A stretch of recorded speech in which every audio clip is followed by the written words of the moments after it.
Ang Southeast Asia, kung saan nabibilang ang Pilipinas, ay isa sa may mga pinakamaraming species ng amphibian na makikita.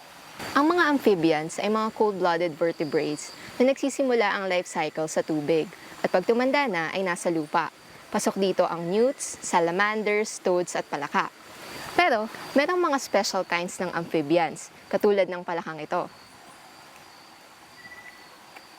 To learn more about this frog, kasama natin si Doc Arvin Diezmos ng ASEAN Center for Biodiversity. Ito ay isang example ng palaka na makikita lamang sa lupa, no? Especially sa mga litter fall, sa loob ng kagubatan. Ito ang tinatawag na genus Platymantis. Itong mga grupo ng palaka nito ay unique dahil karamihan ng mga known species in the world ng genus Platymantis ay dito lamang sa Pilipinas makikita. Unique rin itong mga grupo na ito dahil sila ay mga direct developers, meaning wala silang tadpole. Kapag nangitlog yung mga females, o yung embryo within the eggs, magde-develop into froglets. And sa Philippines, nakikita itong ganitong klaseng mode of reproduction sa mga palaka na sa kagubatan lamang nakikita.